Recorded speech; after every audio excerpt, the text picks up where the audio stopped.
with Charles Darwin in academia now, in all Western education now, you can't cross. You gotta stay on both sides if you're gonna be legitimate. Based on their legitimacy, on what they say. They set the guidelines for what they want in their universities. And they're saying, based on their scholarship, Western scholarship, you either gotta believe in the evolution theory of Charles Darwin, that we all came from apes, or you gotta believe in the creation theory of the Bible and most Western religions. You see what I'm saying? And never the two shall merge themselves together. Number one, because they're trying to hide the origin of this whole ape thing. They'll put it behind that and stuff, because the simple fact, they want everybody to believe we came from one single source, the apes. And so therefore, and other than to say we came from the ancient black man. This is the key on this doggone Charles Darwin thing, which was a part of secret societies, which was a part of a secret society that came up with this foolishness and stuff. It was a consortium of the secret societies, just that Charles Darwin is the author of the book.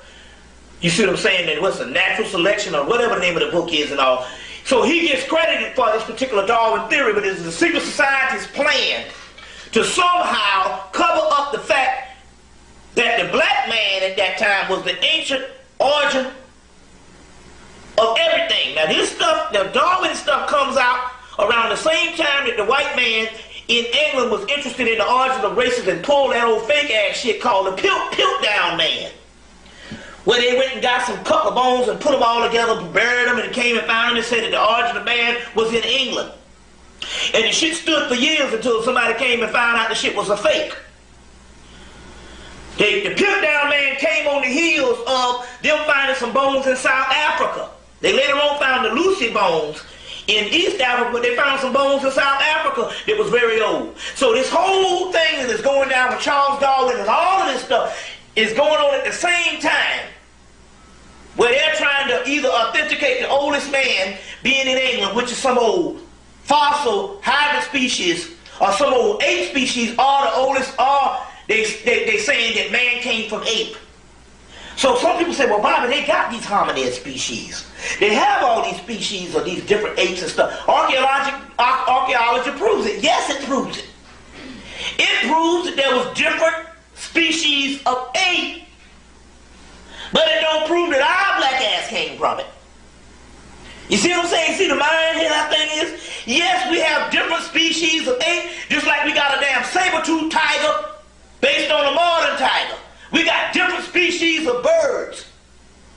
But it don't prove that man came from the different species of ape. They can't bit more prove that this shit evolved into the black man. Now who am I going to go by? Am I going to go by a bunch of crackers that's talking about a bunch of different species of apes, which we have an origin? Yeah, we will give them. The white man does have an origin from ultimate miscegenation coming from apes. But we don't. Now who am I going to believe? I'm going to believe the ancient Egyptians, the ancient Africans, all the ancient society that say that we came down by way of a transference from another dimension, if you want to call it, another vibratory rate, if you want to call it, and if you want to get plain with this thing, we came from heaven. We came from the star Sirius, as the Dogon say and the Egyptians say. Whatever you want to call it and stuff, how is it that all of our ancient people, the most advanced people on the earth, never suggested we come from apes? But I'm going to believe Charles Darwin, a white man. But I'm not going to believe what the Egyptians say. I'm not going to believe what none of our ancient black people say. We don't have an African on the planet. We don't have no ancient people on the planet. We don't even have the Greeks.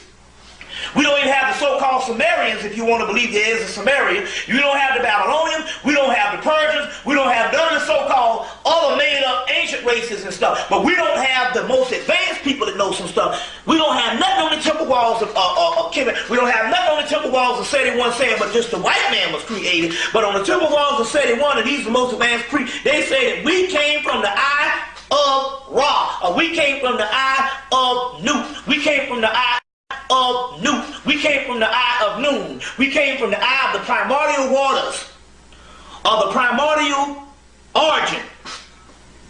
This is the basis of all mythology. We don't have no mythology on the planet suggests we come from apes. And yet we will take that shit with Charles Darwin because the white man sets the standard. So who am I going to believe? I'm going to believe the Egyptians. That we are all now saying the most advanced white man can't build a damn pyramid now. He can't build an ancient Egyptian temple. Simple stuff. But yet I'm going to believe him about some ape things. But we know that this is to cover up the origin of the black man being the oldest in the world. And we still go by this foolishness to this day. Because if you can if you can put us all as coming out of one species, you can doggone justify this crap of being here. He takes this timeline and he pushes it up to about 6,000 years.